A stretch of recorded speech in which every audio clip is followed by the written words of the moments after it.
happen unless Vibe is somehow caught unburrowed with those Vipers, which is unlikely to happen. Puck's trying to flank around to find a good position, but Vibe is everywhere. He has great map awareness and great map vision right now. He's not going to be caught out easily. Long-distance mining is going on right here for Puck towards what remains of his fourth base. This Hydra Den might actually die to the single Zealot, which would be pretty comedic. But I think Puck's got to go in now and just say, right, YOLO, all or nothing. We've got to make this happen.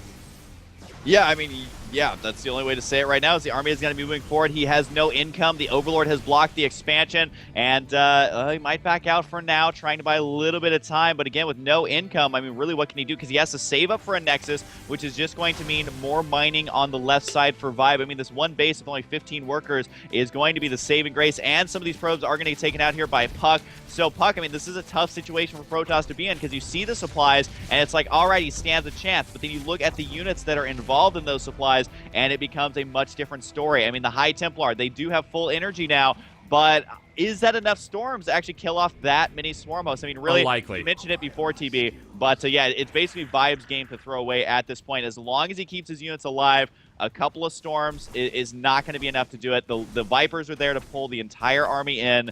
I mean, it's definitely going to be tough, but we have seen Vibe lose several bases so far throughout this game, and Puck managed to pull it back. But it is definitely looking more and more tough as this game goes on.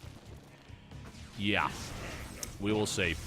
Puck doesn't have much left, honestly. Like, this is Puck's army. He may be able to get a couple more Zealots in. He is, again, trying to reestablish a Nexus. It's actually barely worth it to build that Nexus because there's so few minerals left here, but he's going to try and get it up, and honestly, I don't see that happening. I really don't. And, you know, the really bad thing for Puck right now?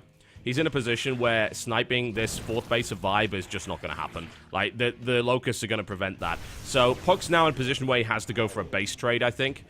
He can reestablish his base maybe, and he could get some gas in the bank, which would be great, but he's not going to be getting a lot of minerals out of it. Yeah, and you got to remember that if you're watching this at home and you're kind of like, why is Vibe not going for the kill? You have to remember that the strength of Vibe's army right now is its defensive positioning here, and it's slowly on, basically putting an onslaught on from afar with these swarm hosts. If he just runs in with the swarm host, it's not going to work out for him. The strength of Puck's army is being mobile, so he can dodge that army. So that's why we're seeing kind of a cat and mouse chase back and forth right now, is because Puck's strength is not engaging those directly, and Vibe's strength is not rushing into his base right away. So basically, Vibe's strategy here is to turtle. It's kind of like back in Brood War, man, when Terran would just seem to turtle all day with their siege tanks. Just kind of think of the swarm hosts as those. He's using those to defend. He's using those to establish more bases and trying to play it out from there. And the problem for Puck right now is that anytime he throws down a Nexus, that gives Vibe somewhere to attack from afar, and that's why he's having difficulty hanging on here. Guys, it's just so tough for Puck. Again, he might actually be able to force the cancel here,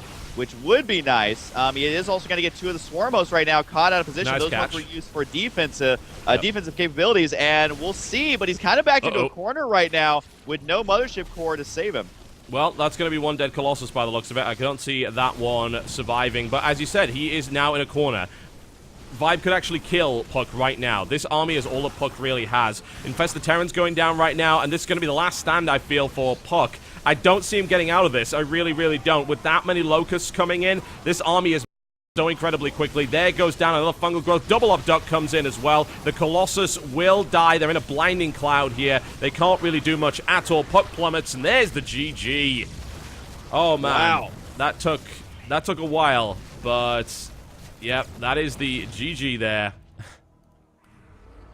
All right, game number one taking 50 minutes and 47 seconds there, TB.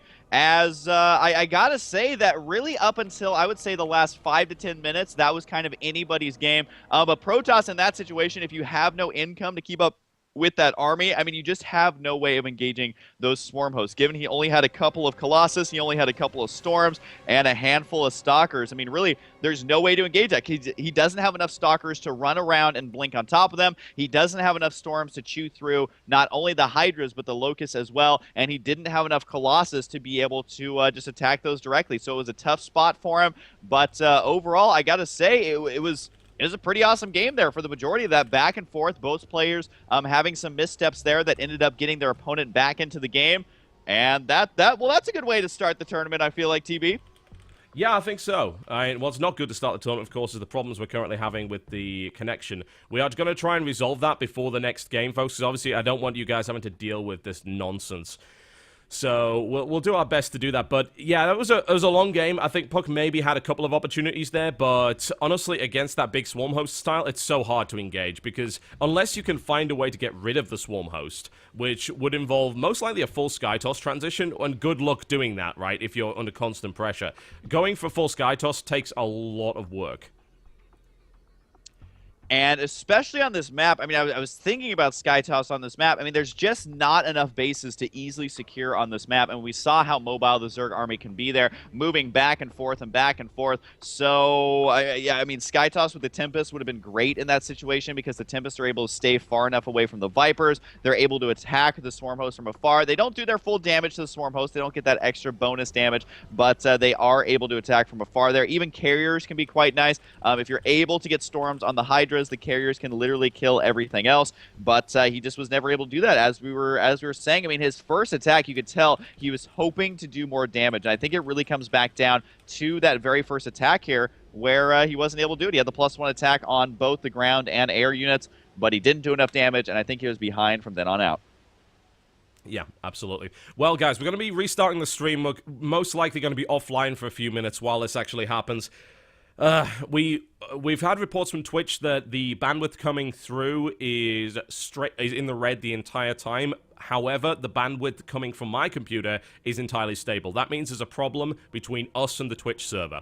So what we're going to do is we're going to change which Twitch server we send to, and then we're going to see if that actually improves matters. That means we are going to be offline for a few minutes while we sort this out. So thank you for your patience, and hopefully we'll be able to get this resolved, and we'll be back with Game 2 between Vibe and Puck.